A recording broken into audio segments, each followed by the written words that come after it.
ಅರಳಿ ಹೋಬಳಿಯ ತುಂಬದೇವನಹಳ್ಳಿ ಗ್ರಾಮ ಪಂಚಾಯಿತಿಯಲ್ಲಿ ಜರುಗಿದ ಅಧ್ಯಕ್ಷೀಯ ಚುನಾವಣೆಯಲ್ಲಿ ಯೋಗೇಶ್ ಬಳದಕಲ್ಲು ಅವಿರೋಧ ಆಯ್ಕೆಯಾದ ಹಿನ್ನೆಲೆಯಲ್ಲಿ ಮುಖಂಡರು ಅಭಿನಂದಿಸಿದರು. ಬೇಲೂರು ತಾಲೂಕು ಅರಳಿ ಹೋಬಳಿಯ ತುಂಬದೇವನಹಳ್ಳಿ ಗ್ರಾಮ ಪಂಚಾಯಿತಿಯಲ್ಲಿ ಅಧ್ಯಕ್ಷರಾಗಿ ಕಾರ್ಯನಿರ್ವಹಿಸುತ್ತಿದ್ದ ಟಿಪಿ ಮಲ್ಲೇಶ್ ರಾಜೀನಾಮೆ ನೀಡಿದ ಹಿನ್ನೆಲೆಯಲ್ಲಿ ತೆರವಾಗಿದ್ದ ಅಧ್ಯಕ್ಷೀಯ ಸ್ಥಾನಕ್ಕೆ ಚುನಾವಣೆ ನಿಗದಿಯಾಗಿತ್ತು. 7 ಸದಸ್ಯ ಬಲವನ್ನು ಹೊಂದಿರುವ ತುಂಬದೇವನಹಳ್ಳಿ ಗ್ರಾಮ ಪಂಚಾಯಿತಿಯ ಈ ಚುನಾವಣೆಯಲ್ಲಿ ಯೋಗೇಶ್ ಬಳದಕಲ್ಲು ಒಬ್ಬರೇ ನಾಮಪತ್ರ ಸಲ್ಲಿಸಿದ್ದರಿಂದ ಅವರು ನೂತನ ಅಧ್ಯಕ್ಷರಾಗಿ ಆಯ್ಕೆಯಾದರು. ತಹಶೀಲ್ದಾರ್ ಎಂ ಮಮತಾ ಚುನಾವಣಾ ಅಧಿಕಾರಿಯಾಗಿ ಕರ್ತವ್ಯ ನಿರ್ವಹಿಸಿದರು.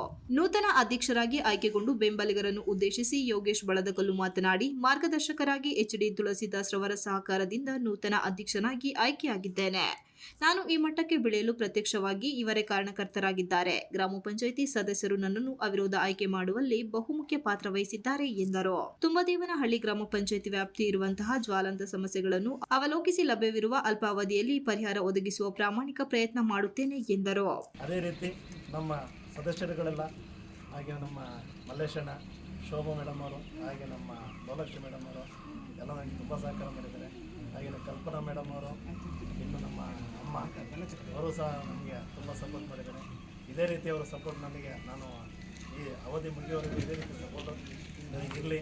ಹಾಗೆಯೇ ನನಗೆ ಪ್ರತಿಯೊಂದು ಕೆಲಸ ಅಭಿವೃದ್ಧಿ ಮಾಡಲಿಕ್ಕೆ. ಈ ವೇಳೆ ಕಾಂಗ್ರೆಸ್ ಕಿಸಾನ್ ಕೇತ್ ರಾಜ್ಯ ಸಂಚಾಲಕ ಎಚ್.ಡಿ. ತುಳಸಿದಾಸ್, ಮಮತಾ ತುಳಸಿದಾಸ್, ಪರಮೇಶ್, ಮಲ್ಲಿಕ್, ಸಿರಾಜ್ ಅಹಮದ್, ಟಿಪಿ ಮಲ್ಲೇಶ್, ವಿಕ್ರಮ್ ಕೌರಿ, ದಿನೇಶ್ ಶೆಟ್ಟಿ, ನಾಗೇಶ್ ಶೆಟ್ಟಿ, ಅವಿನ್, ಸಂಜೀವ್ ಶೆಟ್ಟಿ, ಶಶಿಕುಮಾರ್, ಅಣ್ಣಪ್ಪ, ಲೋಕೇಶ್, ವಿರೂಪಾಕ್ಷ, ಮಂಜುನಾಥ್, ಗೋಪಾಲ್ ಹಾಗೂ ಇನ್ನು ಮುಂತಾದವರು ಇದ್ದರು. Ranjith Kumar, KS TV 46 Malenadu news, ಅರಳ್ಳಿ.